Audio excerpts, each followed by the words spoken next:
It is Tuesday, October 20th, 2020, and it is 5:33 p.m. This meeting will be conducted entirely via electronic means. On October 13th, 2020, in accordance with Utah State Code 52-4-2074, the council chair, George Handley, determined that conducting meetings of the municipal council with an anchor location, such as the municipal council chamber, presents a substantial risk to the health and safety of those who may be present there. These are the facts upon which I made this determination. Since March 6, 2020, Utah has been in a declared state of emergency due to novel coronavirus disease 2019, or COVID-19, a disease outbreak which the World Health Organization has characterized as a pandemic. On October 13th, 2020, Governor Herbert stated that declaration would be replaced with a public health emergency order. Utah's coronavirus task force raised Utah County as an area with a high level of coronavirus transmission. The Centers for Disease Control and Prevention state that COVID-19 is easily spread from person to person between people who are in close contact with one another. Federal, state, and local authorities have recommended, even required, that individuals limit the size of public gatherings, wear face masks, and follow social distancing guidelines. Provo City has adopted a COVID-19 response ordinance that requires facial covering, social distancing, and limits on public gatherings. Physical distancing measures will be difficult to set up and maintain in the Provo City Municipal Council chamber and other meeting rooms.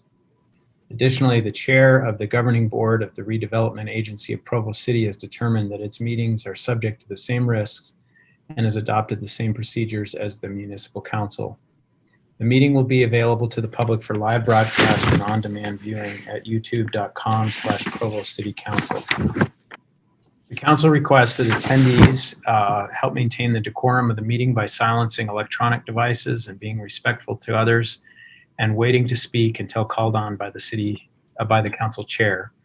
In the current situation where the meeting is being held via Zoom webinar and broadcast over YouTube, I remind you to turn off your mics when not speaking so as to minimize the potential for noises and conversations to be picked up, recorded, and broadcast for all to hear. I'll state the names of those council members who are present and other elected officials and city staff who are part of this meeting in official capacity. I am George Handley. I'm the chair. I'm joined by Dave Harding, vice chair, and fellow council members Dave Shipley, Bill Fillmore, Dave Sewell, Shannon Ellsworth, and Travis Hoban. We're also joined by Cliff Strachan, the executive director of the city council, Brian Jones, our council attorney, and we're joined by Mayor Michelle Kafusi, Chief Administrative Officer Wayne Parker, and we're supported by a variety of staff here who are helping with this meeting. We will begin with an opening prayer given by Council Member Dave Shipley, after which Council Member Dave Harding will provide the Pledge of Allegiance. Our dear Father in heaven, we thank thee for all of thy bounteous blessings and opportunities that we've been given. We ask a blessing upon us this evening as we discuss matters of the city, that we can have thy direction and spirit to be with us, to be wise about the decisions that we make and act in the best interest of the people here in Provo. We thank thee for the opportunity to do so, and we thank thee for the beautiful place that we have to live in. And we say these things in the name of Jesus Christ. Amen. Thank you, Mr. Harding.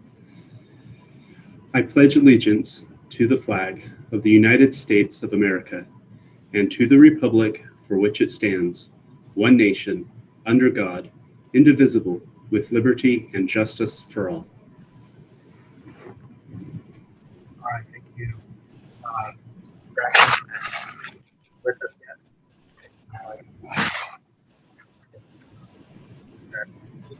Oh, no, you are there. I see you. Go ahead, Mr. Strachan. I can't really hear.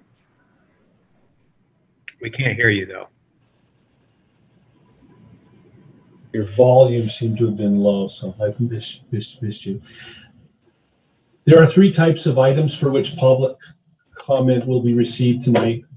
The first is the open public comment period. The council will allow up to 15 minutes for public comments on matters that do not appear on tonight's agenda. The second is for items that require a public hearing. For these items, time will be provided for all those who wish to speak. The third is for items on the agenda that do not require a public hearing. For these, the council will allow up to 15 minutes for comments on each item. Because the City Council is meeting virtually using Zoom webinar, and this meeting is being broadcast on the Provo City Council's YouTube channel, we have enabled telephone access to receive public comment, the numbers for which will be shown on screen during the meeting. Callers may have to try multiple numbers to get connected. When a caller is connected, they will be required to enter the meeting ID and enter the pound symbol. When asked for a personal ID number, simply enter pound. The caller will now enter the meeting as an attendee and will be able to hear the meeting while muted. If a caller wishes to speak on the item being discussed when invited, they can press *9 to indicate their desire to comment and then wait to be called upon. Callers will be called upon by the last 4 digits of the listed phone number. You'll need to hit *6, do it once in order to take your mute off. But then please provide your name and city of residence before making your comments. Each caller will be given up to 2 minutes to speak. A timer will be posted on screen, and a beep should be audible to the caller when their time is up. A reminder that there's a lag of approximately 30 to 60 seconds between the meeting and the broadcast. To avoid confusion, callers should mute the YouTube or Facebook broadcasts to hear the discussion in real time. The open public comment period starts now.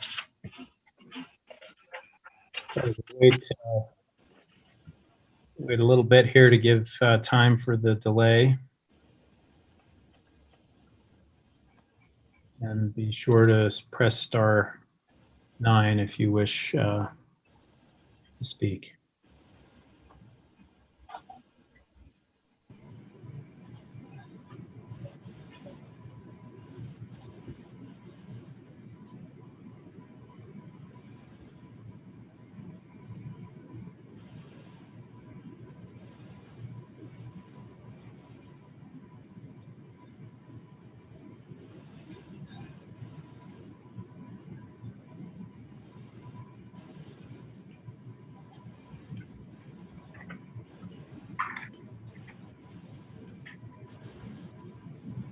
All right, we'll bring it back to the council, and we'll begin with item number 1 on our agenda, which is on our action agenda, an implied motion on a resolution appropriating $56,147 in the general fund, correct elements of the fiscal year 2020-2021 budget related to the cemetery. This will be presented by David Mortensen, Budget Officer. Thank you, Chair Hanley. So this was presented 2 weeks ago in council work meeting. For those that either didn't see that meeting or missed it, a few weeks ago we were contacted by the cemetery staff indicating that they had some concerns regarding their personnel budget amount. So we did some research into the issue and found a couple of errors in our budget spreadsheet. It's a complex payroll spreadsheet that uses various VLOOKUP formulas and other types of Excel formulas, and we found a problem. To correct that problem, we are asking for an appropriation of $56,147, applying to the fiscal year 21 budget that would enable the cemetery to continue at their current staffing levels through the end of the fiscal year. And I would be happy to answer any questions that anyone might have. Thank you, Mr. Mortensen. Any questions for Mr. Mortensen? Okay, I'll call for any comment from the public on this item. I'll again wait a moment to account for the delay.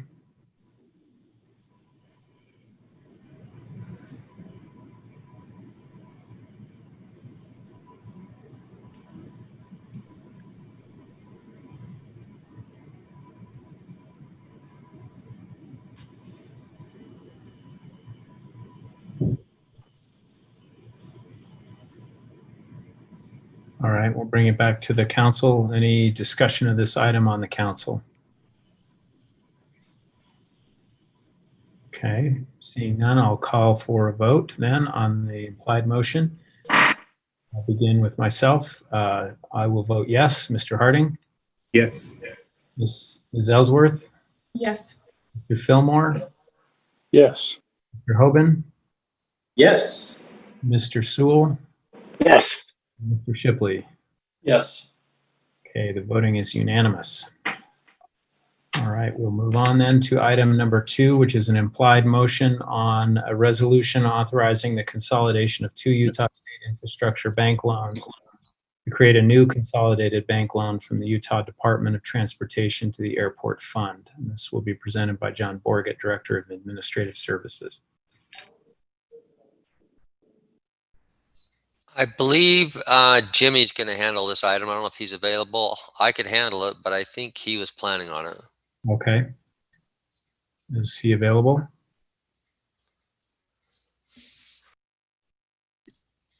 I'm happy to handle it if he's not there. Okay.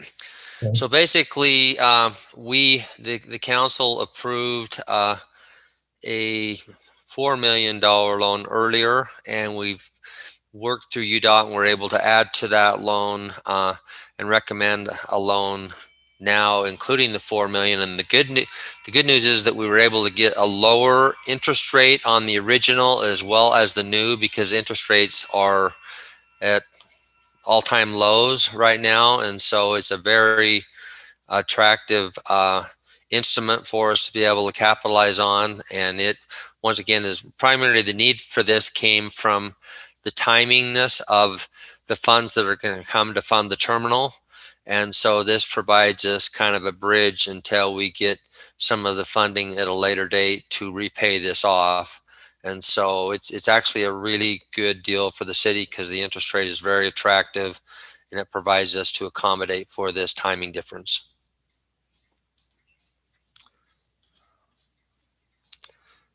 All right, thank you. Any questions for Mr. Borgett on this item? All right, I'll open this item for public comment. I'll give it again a moment for the delay.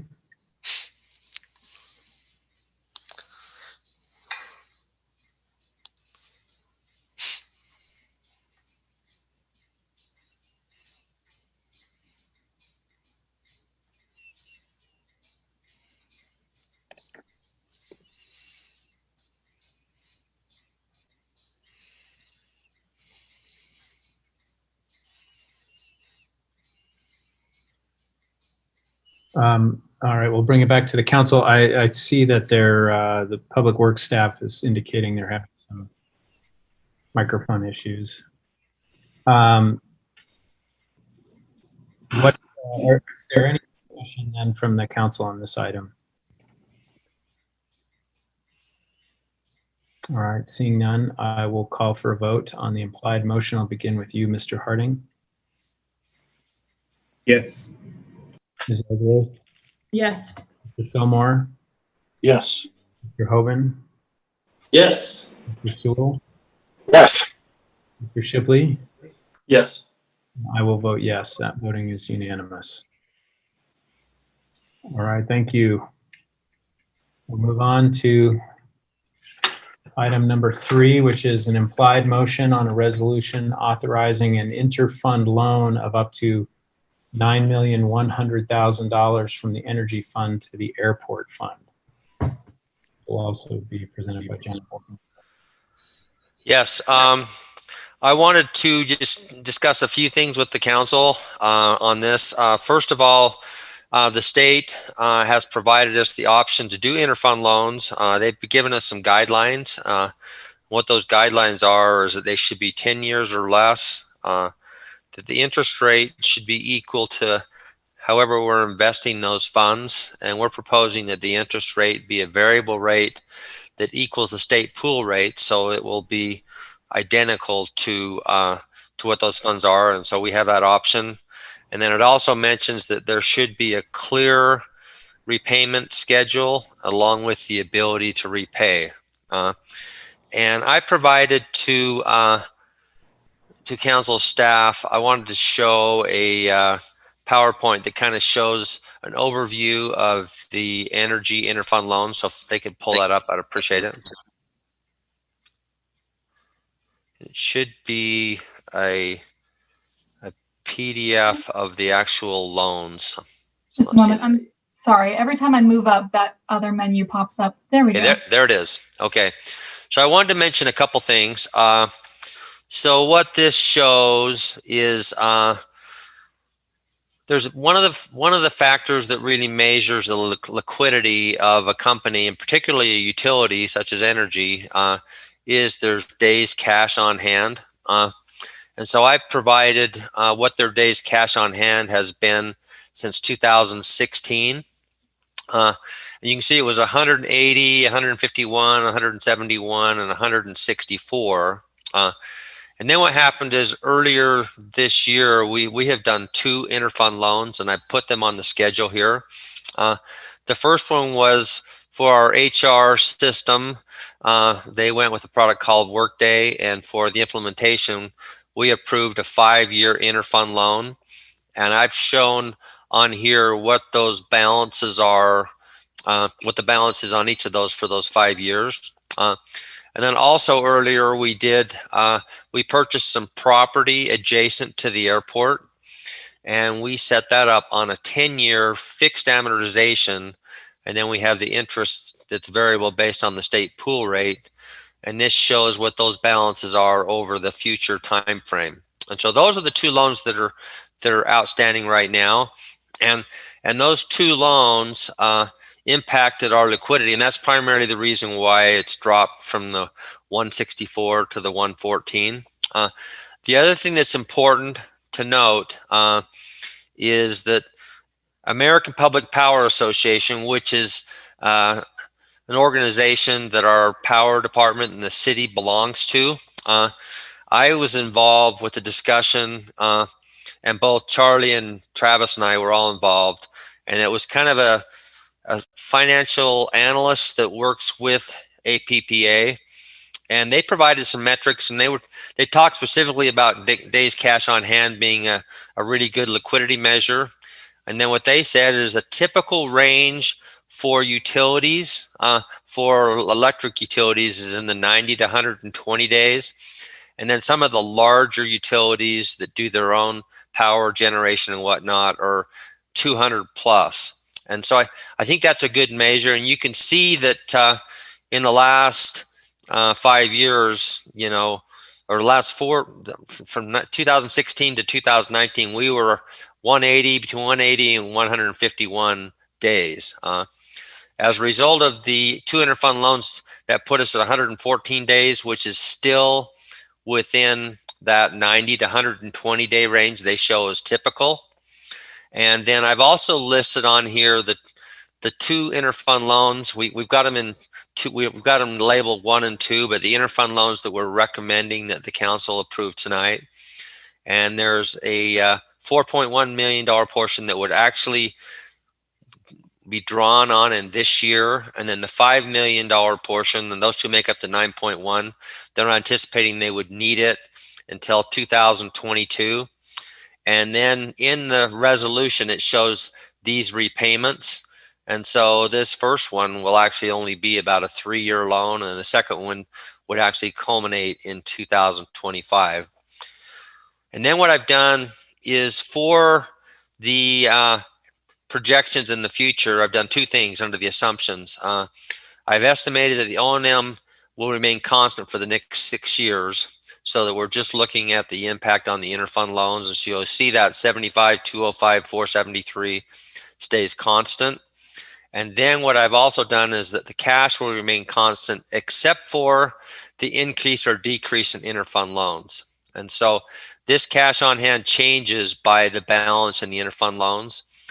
And then you can see each year what those balances would be. And then at the end of 2025, I think it actually goes over further to end of 2026. My screen's being blocked by the picture. We've only got the 1 loan that's left, and that is the airport loan of $1,978,031. And then more importantly, you can see up here what happens based on these assumptions to the days cash on hand. And in 2021, it would drop to 99 days. In 2022, it actually drops to 83, which is 7 days below the 90 and 120 day range that APPA recommended. But then in 2023, it jumped up to 96, 118, and then as those loans get paid off, it goes higher. I just thought it was important that I share this with you so that you can realize that there is an impact to energy, but I still recommend this action, but wanted to make sure that you are aware. A couple other things I wanted to mention is that these options, these funding options are the worst case scenario. We're still looking at potentially other ways to deal with these cash flow differences, but we wanted to recommend that the council approve this interfund loan up to 9.1, but we may not need the full amount. We may also find some other funding sources. Also, I wanted to talk a little bit about each year we have bond rating agencies call us in finance, and they kind of review our financial information, ask questions, and we have some bonds outstanding for the energy utility, and that was when they built their new building, their administrative building and their warehouse. And so they will ask questions. Typically, when we've done interfund loans, they've asked questions about those. I would just say most likely what will happen is that they will, as they look at these interfund loans each year, they'll ask questions about it. They may even make a comment when they just say, well, you know, this is a little bit of a negative that the city's utilize taking their funds and reducing their liquidity. But that is what I think will likely be the end of it. I would just say worst case scenario would be that they could downgrade the bonds, but I don't foresee that. And so I just wanted to let you know and be fully transparent and give you an opportunity to look at how this impacts energy and how it would impact their liquidity.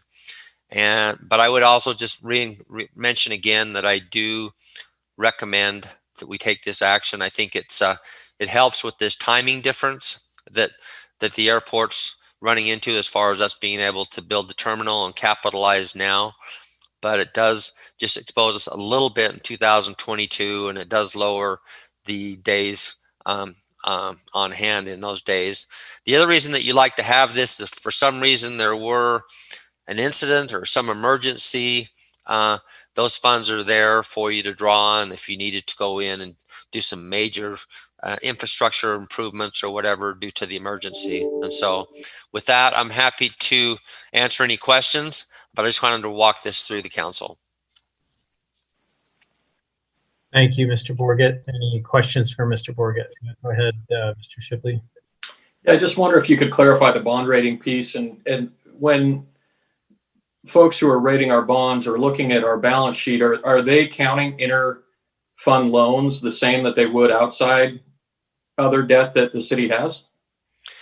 Well, what I would say is that what they do, they don't treat it the same, but they do recognize that it impacts your liquidity because those funds are tied up for a period of time. Like for example, when we use interfund loans, they're going to get paid back and they're going to get that money back, and their fund balance is the same, but it does impact their cash, and so they recognize that.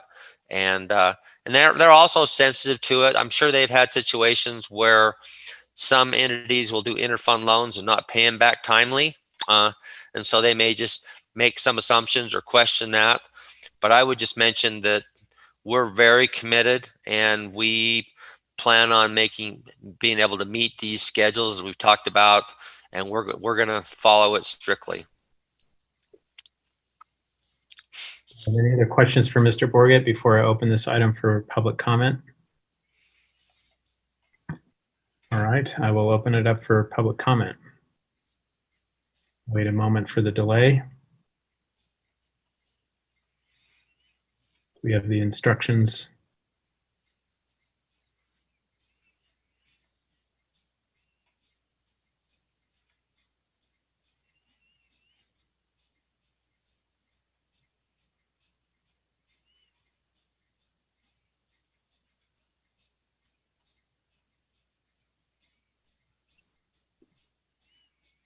All right, seeing no public comment, we'll bring it back to the council for any further discussion.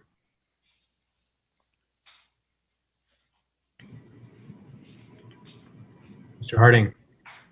I really appreciate the presentation. I do think we need to exercise significant caution and restraint when engaging in these interfund loans. And I do hope that we are able to find other ways, but to actually fund these gaps, these timing gaps. But I do support this. I do think this is the most prudent way to ensure that we will have those funds even as we look for other opportunities.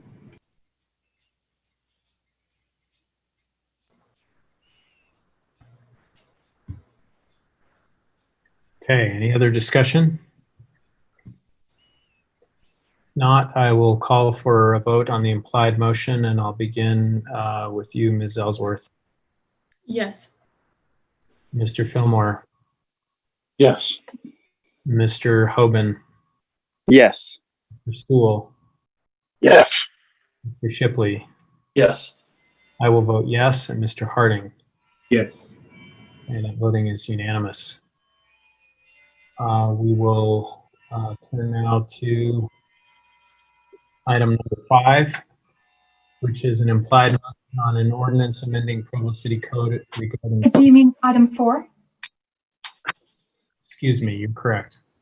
Item number 4, which is a resolution to place approximately 1.69 acres of vacant land at 1100 West Center Street on the surplus property list. This will be presented by Tara Riddle, our property. Thank you for being with us. Thank you. Starting in 2000, Provo City and the Provo City Redevelopment Agency has worked to acquire several parcels of property located at approximately 1100 West Center Street. These properties once had 4 houses and a former laundromat, which have all been demolished over the years. The 8 parcels owned by Provo City has a total acreage of 1.69 acres. And the redevelopment agency has 4 parcels located to the east of the property shown in your exhibit. Those properties combined can contain 2.37 acres. We acquired these properties with the intent to control property for a project that would enhance the entrance onto the city center corridor. Over the years, we've received many offers, to purchase the property for uses that have ranged from storage units to higher density housing. Recently, we've received increased inquiries about the property for very viable projects, and we've determined that this is the right time to add the property to the surplus property list.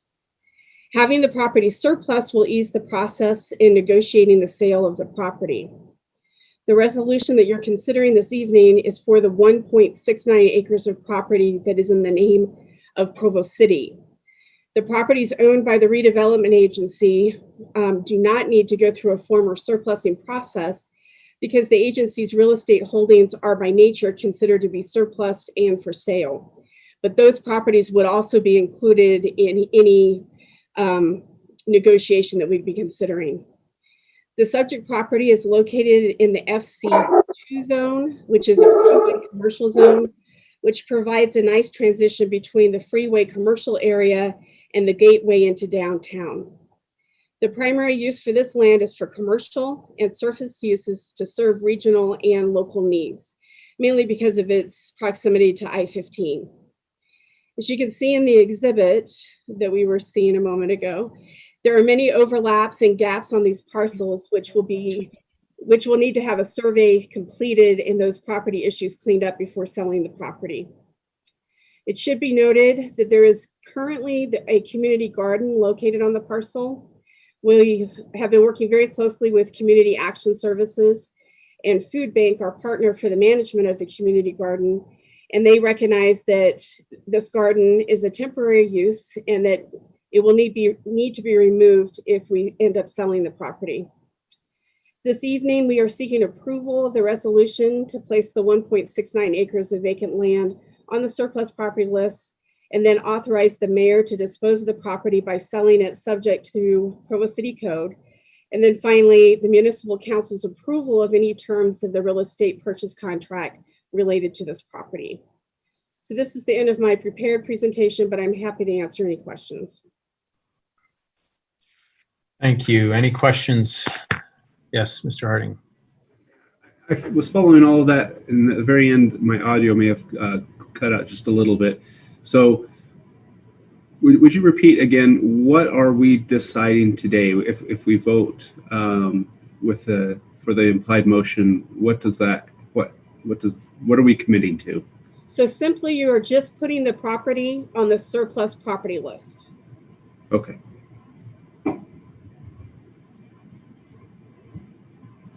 Any other questions before we open it up for public comment?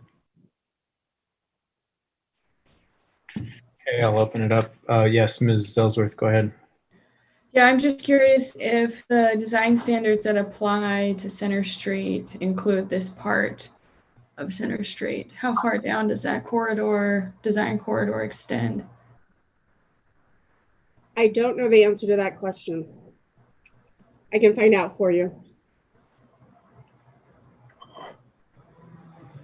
I think I can answer that.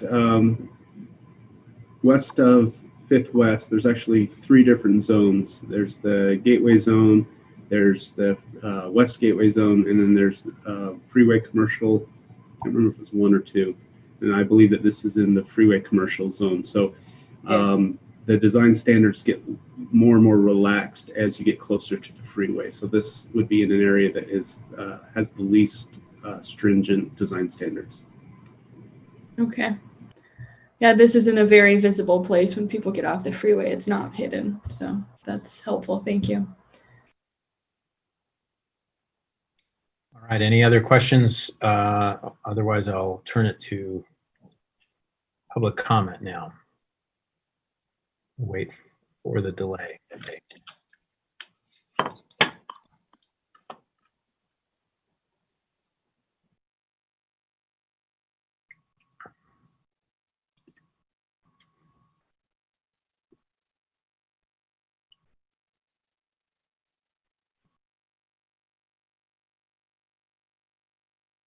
All right, seeing no public comment, we will bring it back to council for any further discussion.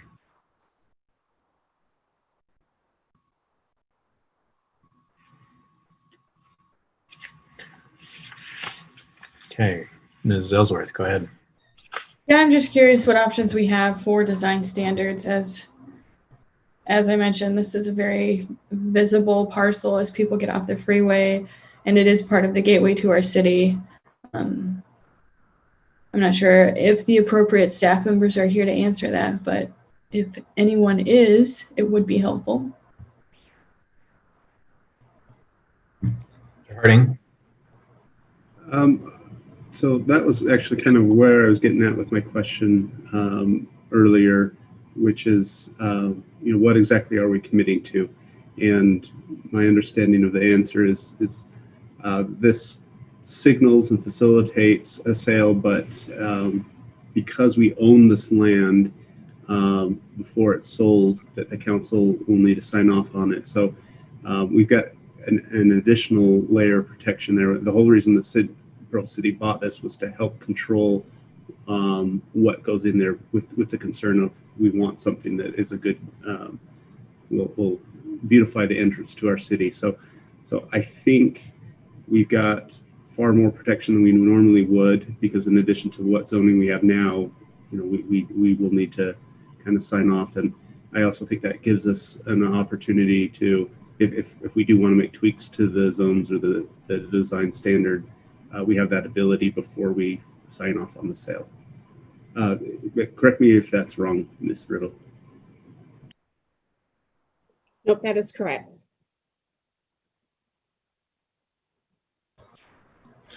Yeah, I think that we probably want to take a good look at that area, that entrance to our city, before we sell it and before we give away development rights. But it doesn't have to be today.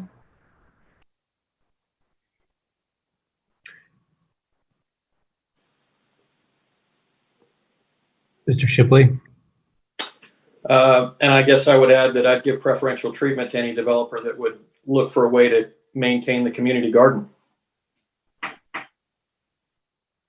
I don't know if this is directly relevant or not, but I know that the Parks and Rec are in deliberation about possibly using some space in our parks for community gardens, which would actually make them less vulnerable to this kind of transition. Because when you put it on a piece of property like this, right, it's almost by definition unsustainable over the long term. So I think that if that ends up being the direction they go in, I think that would maybe resolve some of those concerns. I mean, I don't know how it applies to this particular one in terms of which park might be relevant for such a move if there were one contemplated. But.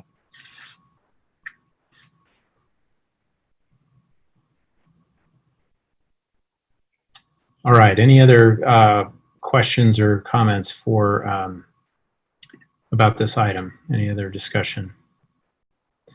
If not, I will call. Oh, yeah, go ahead. Somebody trying to speak? All right, I will call for a vote, and I'll begin with Mr. Fillmore. Yes. Mr. Hoban? Okay. Yes. Mr. Sewell? Yes. Mr. Shipley? Yes. I will vote yes. Mr. Harding? Yes. Ms. Ellsworth? Yes. Yeah, that voting is unanimous. Thank you. Thank you, Ms. Riddle. All right, we'll move on to item number 5. Excuse me, am I getting the right numbers? Yes. Okay, I don't want to be off. Item number 5 is an ordinance amending Provo City Code regarding swimming pool fencing and covering. This has citywide application. This will be presented by Aaron Ardmore, Provo City Planner. Okay, thank you. If we could just put the PowerPoint up to show the change. So this was before you a couple of weeks ago. Essentially, if you want to just go to the next page, essentially this is deleting the swimming pool regulation that we have in the books and replacing that with a paragraph that would correspond to the International Building Code. So the International Building Code came into question last time it was in front of you guys. So I just wanted to go a little bit more detail with that to kind of give some more comfort to what we're initiating here or proposing here. So the International Building Code is the code that regulates all building permits in Provo City. And in this case, the city code doesn't allow as many options as the International Building Code does. So where before or currently, it only allows a 6-foot fence as a barrier. The International Building Code in section 305.1 allows for spas and hot tubs, it allows a lockable safety cover in lieu of a fence. And in swimming pools, it allows a powered safety cover in lieu of a fence. When those two items aren't proposed on a pool or a spa, then it defaults back to the fence, which is in section 305.2 and 305.7 of the International Building Code. So we're just doing this to allow for those additional safety measures as options for people that want to put in a pool in Provo City. And staff's, as we said last time, is confident in the International Building Code as it does regulate all of our other building permits.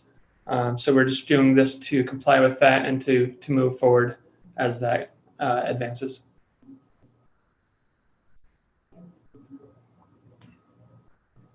Thank you, Mr. Ardmore. Any questions? Okay, I'll open this up for public comment.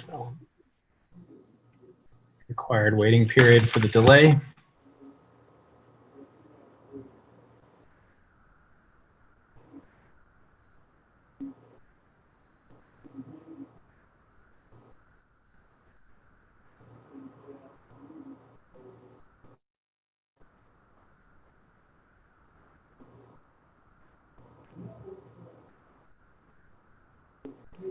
Okay, we'll bring it back to the council for further discussion. Any discussion of this item?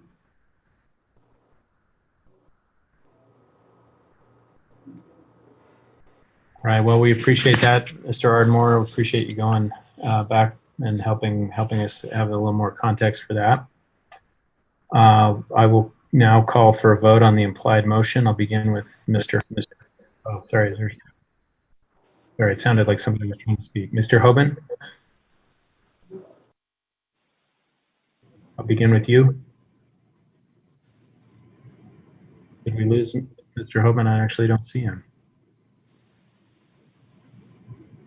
Anybody know where he went? Okay, I will go to Mr. Sewell. Yes. Mr. Shipley? Yes. I will vote yes. Mr. Harding? Yes. Ms. Ellsworth? Yes. Fillmore? Yes. And Mr. Hoban, I see you. I'm back. Sorry. I couldn't get off mute. I apologize. Yes. Thank you. I actually couldn't see your face for some reason, so I wondered if you had vanished altogether. But glad you're still with us. Okay, we have item number 6 has been continued. So we will turn to an implied motion on item number 7, which is an ordinance amending Provo City Code 6.20 special events and expressive activities. This will be presented by John Magnus, policy analyst.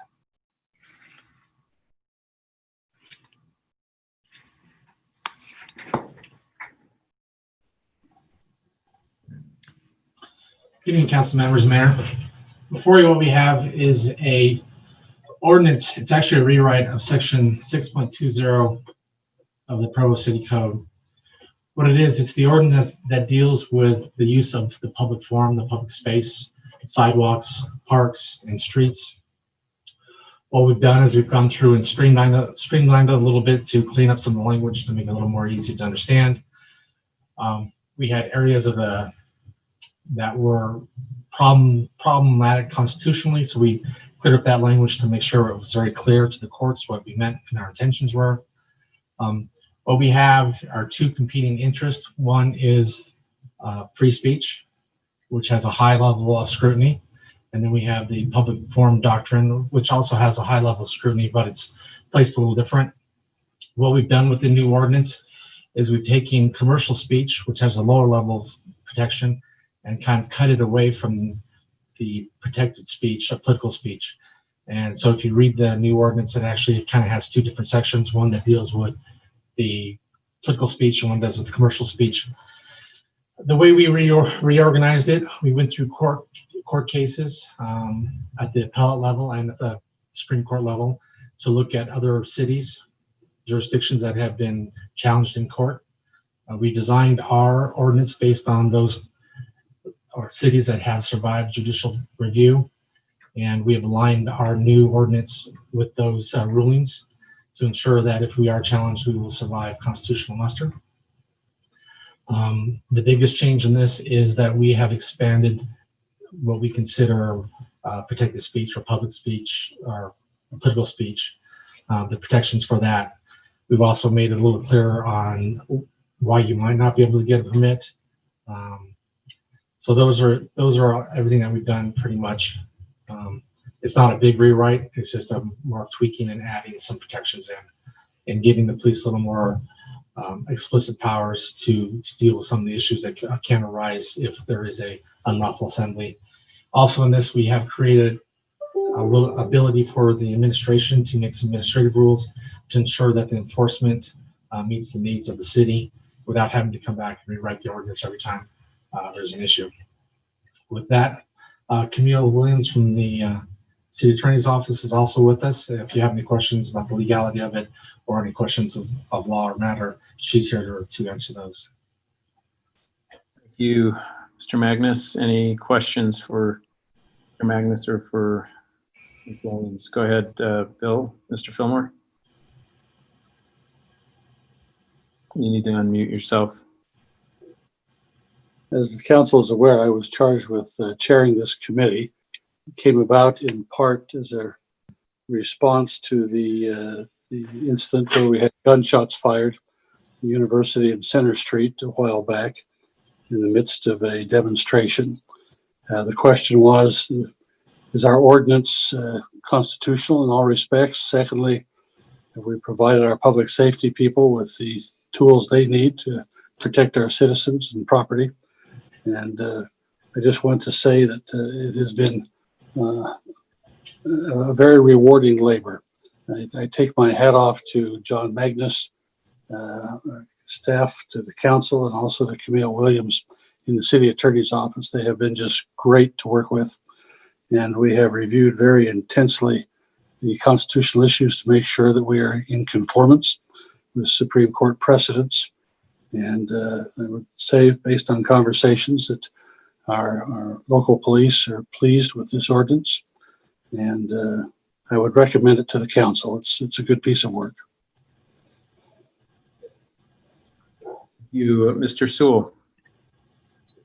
I had a question for Camille. I had a few constituents ask about the part about banning demonstrations in front of private residences. And I was just wondering if you could sort of summarize what exactly the ordinance precludes and what it still allows in that regard. It appears that probably what you're looking at is the section in 6.20090 around lines 842 or so. This is based on a Supreme Court case, the Frisbee case, in which there were anti-abortion picketers who were picketing the homes of doctors who provided abortions. And the Supreme Court found in that case that it was not unreasonable to have some restrictions around private residences. So it's basically those things that would prevent ingress, egress, that would disturb the peace of the residents. And those kinds of activities have a tendency to intimidate people. Yeah. To disturb their quiet possessory use of their own property. So what we're trying to preserve is what might be referred to as the sanctity of the individual home, where you probably should not be subjected too directly to unwanted political activity. And would this apply, it mentions marches, so would there be a problem like with a march down the street or something? Or, well, I mean, I support the intent, definitely. I just trying to answer these questions for the constituents. I guess this is actually about tell me it's about 925 further down there. It's primarily those who would be protesting or picketing before or about a residence. Marching in the street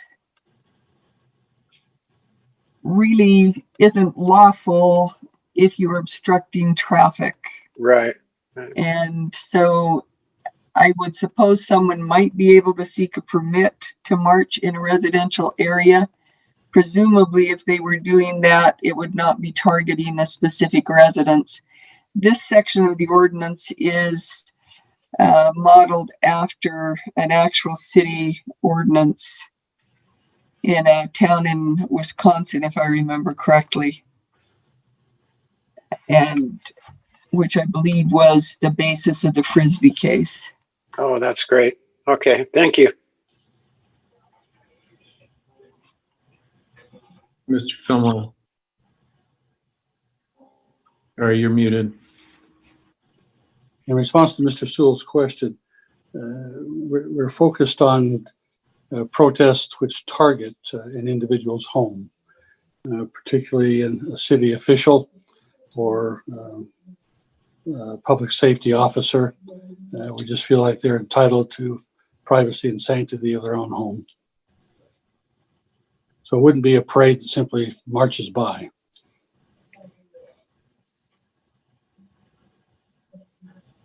Yeah, I guess I understood the question, Mr. Sewell, that it was posed to you as sort of somebody kind of taking advantage of the ambiguity there, which I suppose there's no way to definitively prevent against it. But if there's a movement, a protest that's a march, and it happens to go by the house of somebody whom they are protesting, I assume that we wouldn't be able to prevent that. Is that what I'm hearing? Right, that's not the intent. The city could regulate, if someone wanted a permit to march in the street, the city could regulate that outside of this ban on picketing in front of a house. That's not what the court was looking at. The court was looking at a group picketing an individual's house, and the court deemed that was right to regulate that as something that's not unwanted, because in the house you're supposed to have a sense of privacy and security, where people outside picketing kind of violates that sense of security in your house. So a parade walking by, or even if it was a march down the sidewalk, that's different than picketing individual house. It's one house by itself.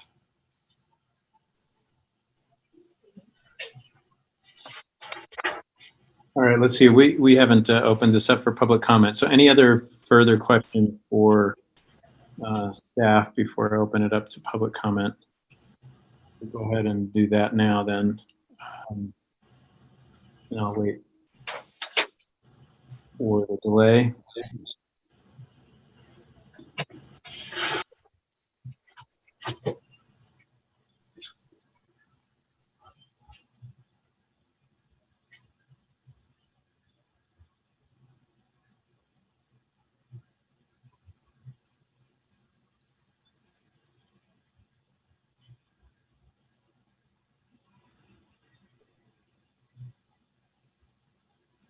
Okay, we'll bring it back to the council for any further discussion.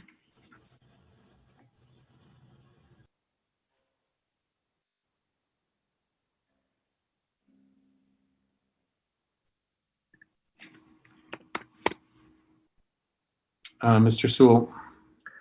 Just wanted to say thanks to Bill and the committee for what looks like some very useful improvements and clarifications in the ordinance.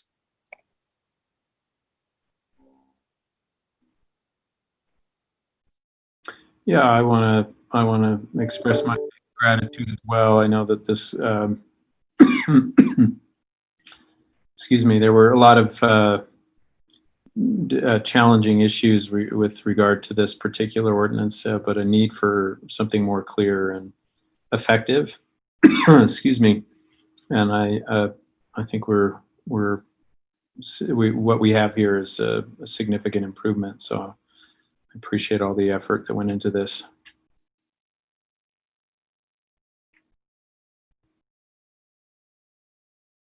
All right, seeing no further comment from the council, this is an implied motion, so I'll call for a vote on the implied motion. We'll begin with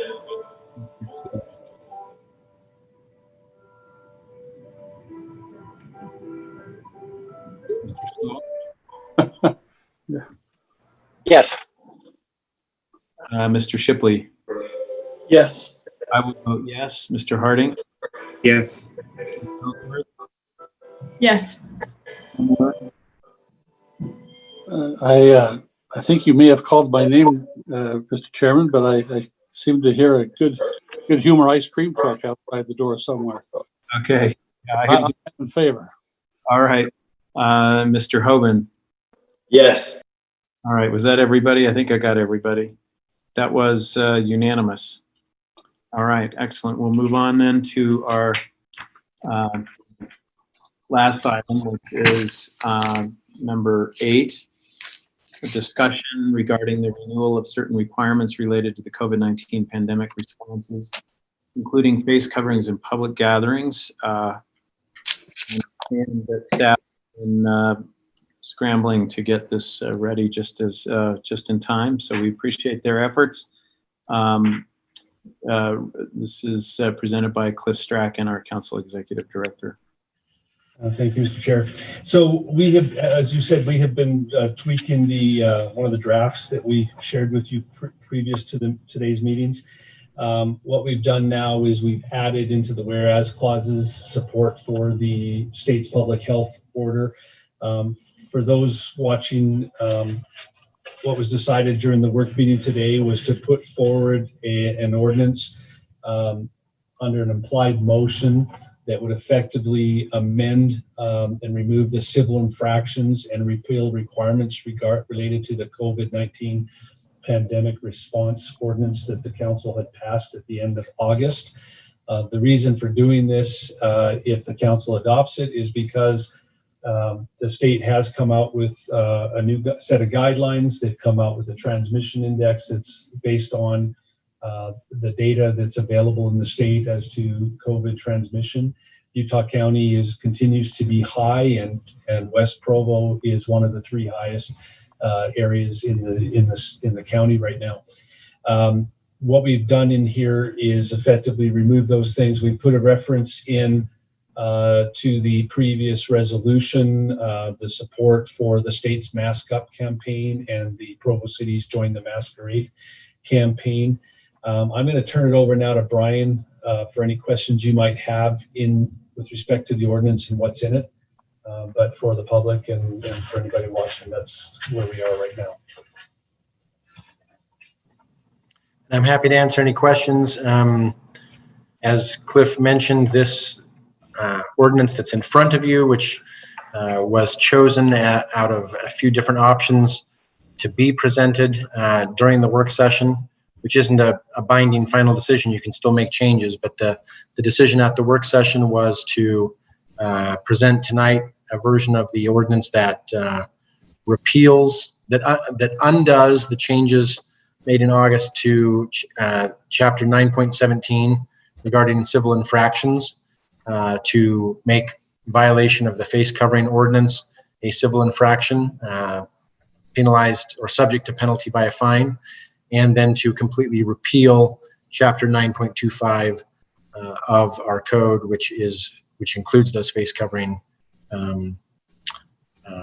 requirements. Mr. Harding, you have a question? Yeah, I know this is far simpler. It's far simpler to repeal the whole thing than to craft it in the first place. So I appreciate this is going to be a fairly simple ordinance. But is there a way that we can either get this emailed to us or up on the screen so we can just review the whereases and just see what we're going to be voting on? Thank you.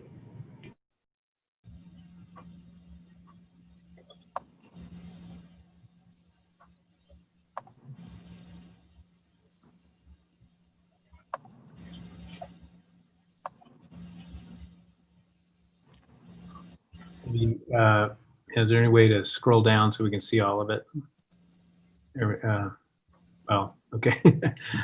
maybe 4 paragraphs at a time or something, so we can. I don't know if there's anything. Sorry, my mouse is running away from me. Yeah. Here's the top. I'll go to where that left off. Yeah, I'm particularly interested in line where it looks like line 20.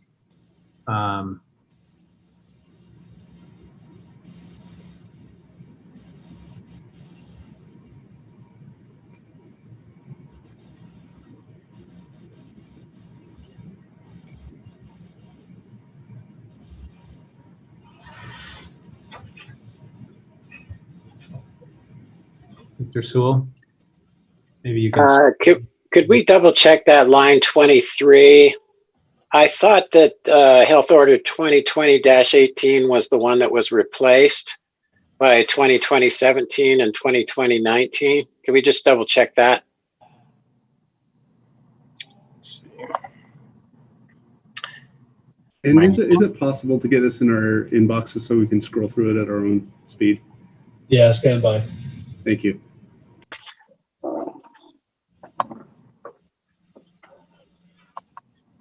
Mr. Chair, I might suggest that maybe we take a 10-minute recess and just let the council read over it and then come back and after a quick break and then continue on. Right. Mr. Hoban had a hand up. Do you want to wait or do you want to ask the question? Oops, can't hear you. I'll just throw it out there. So line 33, maybe instead of no longer need a separate ordinance, maybe it just says something like, has considered that at the current time there is no need to have the separate ordinance or something. No. Maybe it doesn't matter. Line 33 was what I was looking at. Adding at the present time. Something like that. So it doesn't sound so, you know. Yeah, I don't. It's not a necessity. Just throwing it out there as something.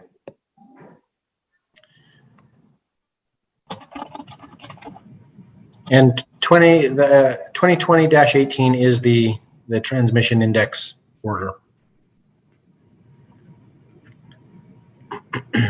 Did we get sent already? Did it get sent in an email? I was about to, but Brian, I just realized, will you send them the copy that has the numbered one? The one you sent to staff doesn't have a number on the left column. Oh, okay. And send that to council members and then they'll have it. The one I sent doesn't have numbers, or no? The last version you sent 7 minutes ago doesn't have a line of numbers down the left. Well, let me just check. Hang on. Maybe I'm happy to send this version that I'm working from right now, Cliff, so that everyone's. Because I opened it with Google Docs. That's why. Okay, we'll send it out the way it is. You'll need to open it up in Word if you want to get the number reference. Mr. Sewell, did you have a question? Oh, still on the 2020-18, the thing that's confusing me is if you look at the very bottom of Health Order 2020-19 and Section 7B, it says this order supersedes State Public Health Order 2020-18. So that's why I'm confused. okay. Let me look. Okay, you should have it in your boxes now. If you can, open it in Word.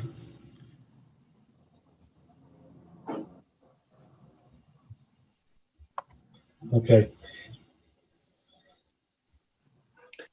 Cliff, I hate to be a special case, but for some reason my Provo City Council address has a delay in when it gets to me. Can you send it to my Gmail address? I will do that.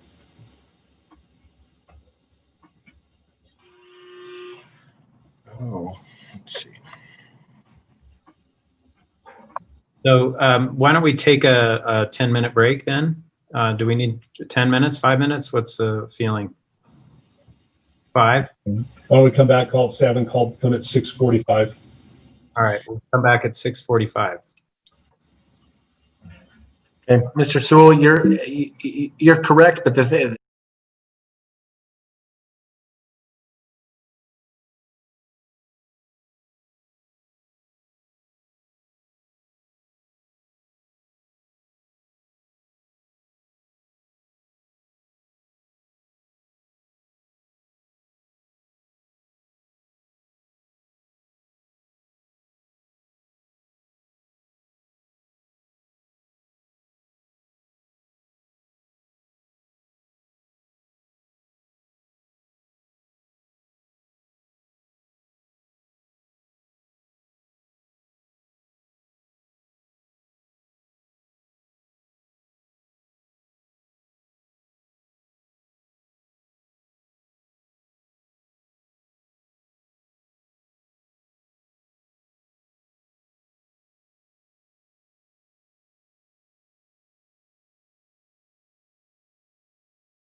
All right, thank you for that break. That was helpful.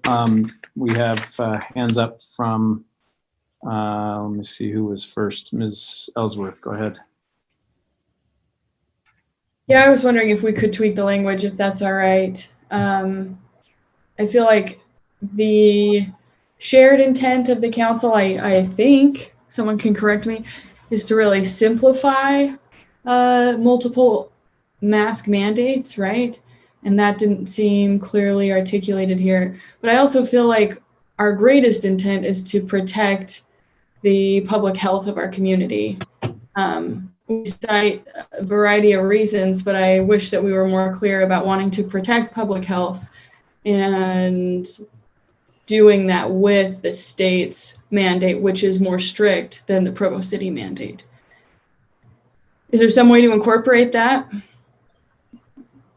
Could we add something to that effect right on that line? Could you repeat that? I'm sorry. I'm also in a text chat suggesting changes. I'm trying to keep up with both.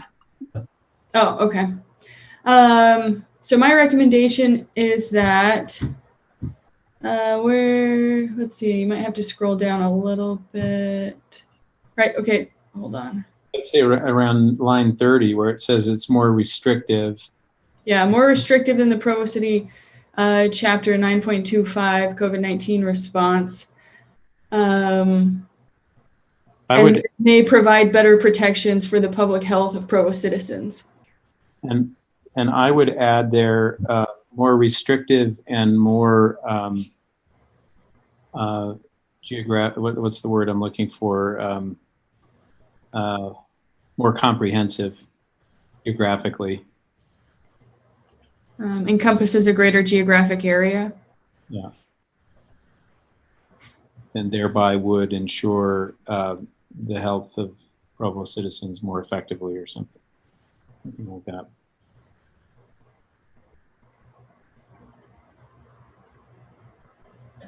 Something like that? Yeah. Yeah, that's fine.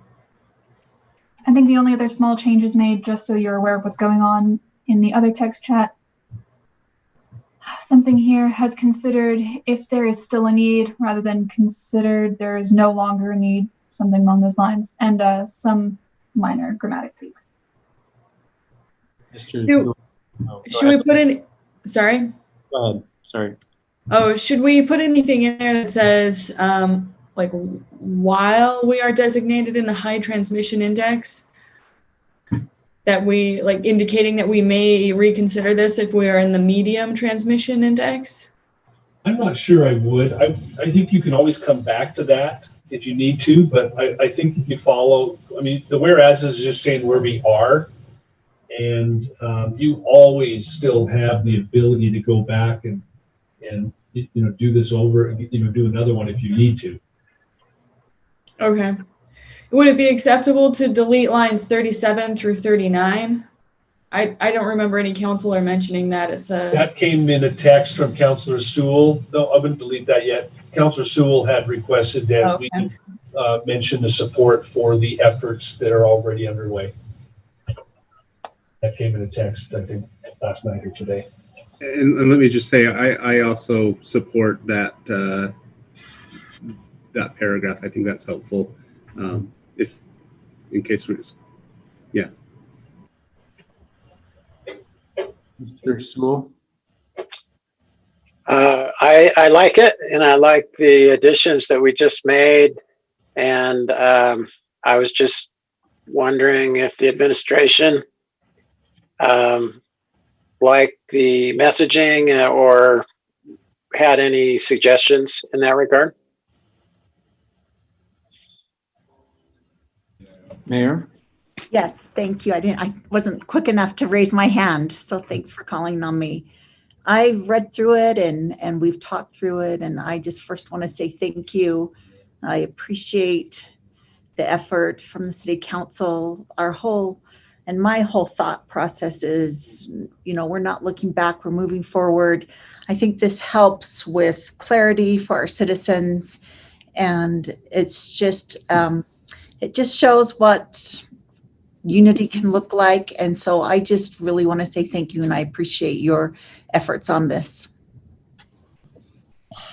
Thank you. Mr. Fillmore? Just a couple of minor clarifications. If you look in the recitals, the 8th recital, it's the one, let's see.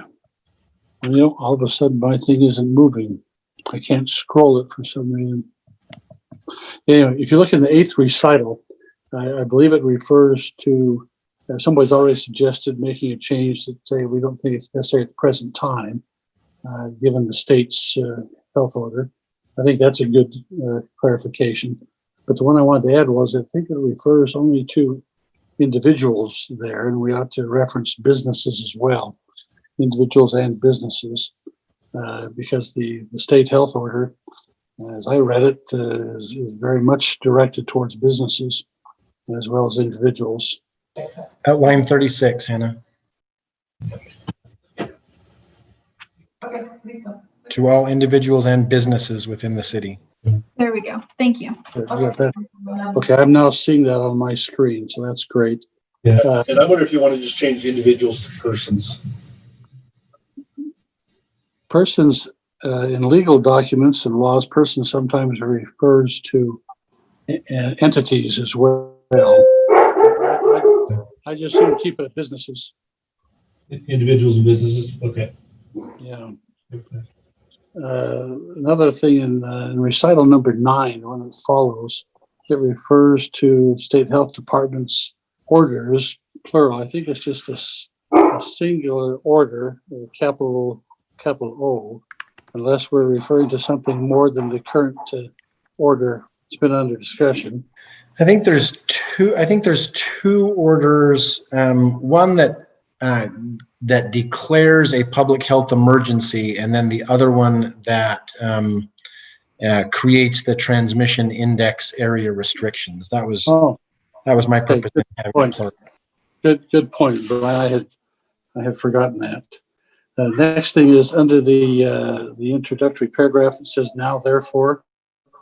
Again, it's I would think would be a good thing to include businesses in that introductory paragraph. It says upon all, if we say all individuals and businesses, I think that would be best. And I think it wouldn't hurt in the recital somewhere. You can help me find the right place. Maybe it's recital number 8 to say that one of the reasons we're doing this is to avoid any confusion between the city's ordinance and the state's public health order. Okay,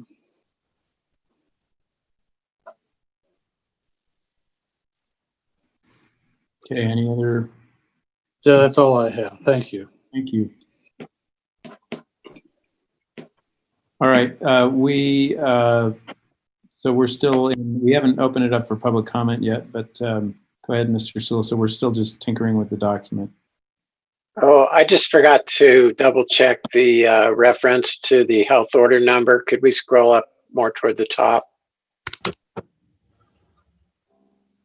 Okay, great. Thank you.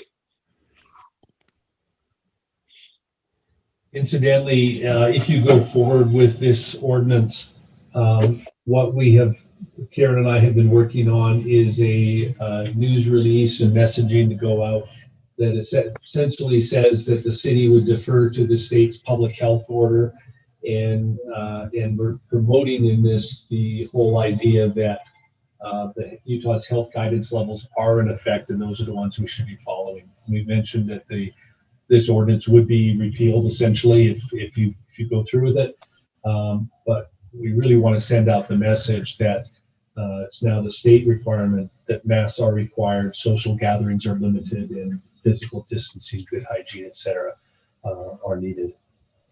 Thanks. Could I just add one thought to that? And maybe that's implied in what you're saying, but that we are responding to the particular conditions of the infection rates at present. In other words, this is not despite the fact that things are where they are right now, but it's because of them that we feel a need to unite ourselves with the state policies for greater clarity and hopefully greater effectiveness in even higher levels of compliance.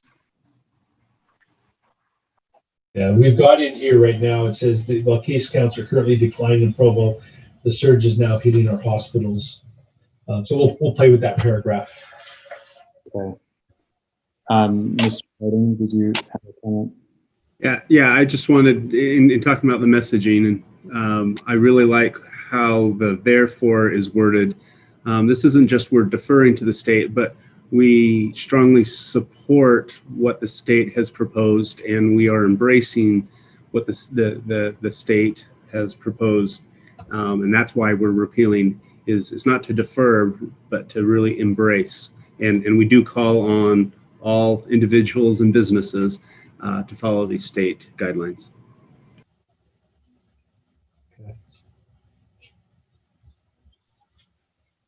Okay, any other, Mr. Sewell, go ahead. Mr. Paxman put a suggestion in the chat that incorporated one of Mr. Fillmore's comments.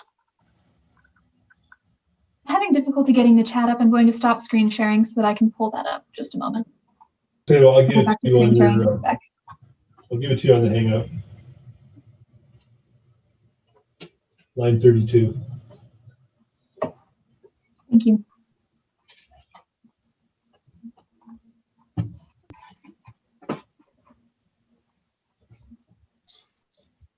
Council, you're getting a look at what we typically do during a meeting behind the scenes that you don't often know about. We're having all these communications. We just get to do it live in front of you right now.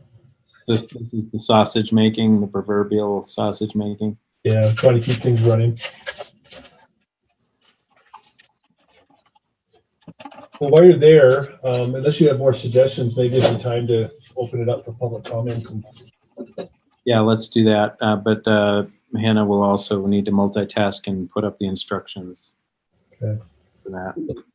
So there's nobody in the phone list yet, but that's fair warning that we're about to go there. If anybody's watching. Yeah, I'll give it a full minute. We'll go ahead now. So anyone who wants to make a public comment on this item, please call in and press *9.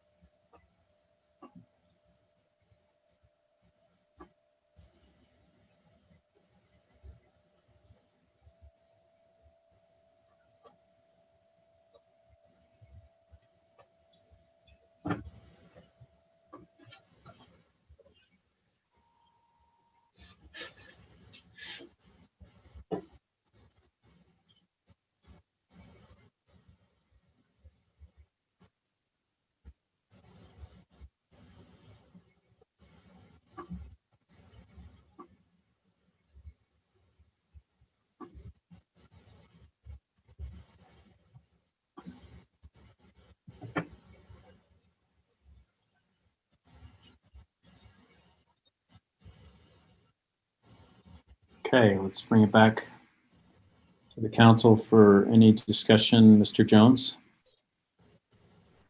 This probably isn't worth mentioning, but just for anybody, perhaps Mr. Sewell or anybody else who might want to know what they changed between October 14th and 15th, between Order 18 and 19.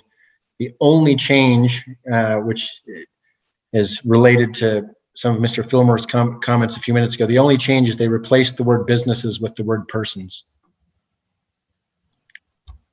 Okay.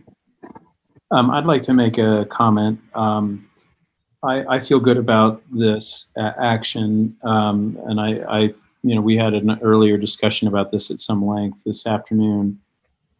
So I don't feel the need to rehash all of that, but I do think it's important to clarify for the public that this is not an abdication of our own responsibility or any expression of change of heart about the seriousness of the pandemic or the importance of mask wearing and social distancing and other important measures to help do all that we can as a community to reduce the spread of this disease. And so I think we as a council should be ready in the coming months to act if necessary to protect our citizens if for some reason there's as a result of the change in the governor or change in status, and we do not feel that there's adequate proactive efforts to protect the public. I think we'll examine those conditions as we move forward, but we are certainly going to remain vigilant about this and be as prudent and as careful as we can, and we'll continue to rely on the important efforts of our administration and education and the local institutions and universities. We hope for the highest level of assistance from businesses and other entities, churches that can help us encourage this spirit of compliance and solidarity with one another to work together to reduce risks to the public. I think I've always needed more broad regulations beyond just what a city does. And so that's one reason, one of the most important, I think. Not only is the state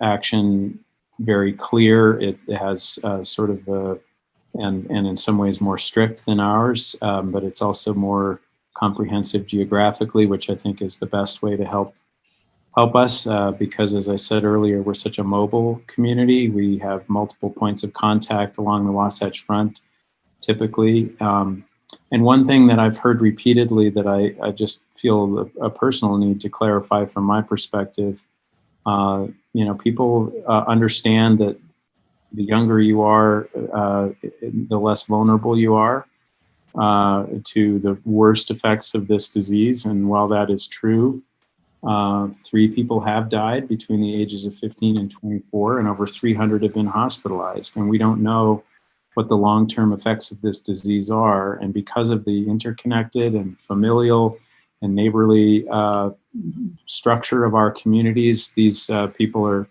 having a lot of contact with others outside of their demographic, and that is one reason why we're seeing the numbers rise in so many other areas. So I'm really grateful for the state's action on this, and we'll want to maintain conversation and communication with our administration and with the governor's office to make sure that come the new year and the new semester that we're ready and prepared to keep things at a level that will get us through as safely as possible. I would welcome a motion then to, if there or any further discussion. I'm sorry, this is now, I'm mistaking, this is an implied motion, right? Correct. Correct, okay. So is there any further discussion on this item that we would like to talk about? Yes, Mr. Harding. Mr. Jones, correct me if I'm wrong, but I'd like to move that we make the ordinance on the screen that we've made the edits to make the implied motion apply to this draft of the ordinance. That would be appropriate to ratify all of the changes that have just been made. Mr. Sewell? I'll second. All right. Discussion?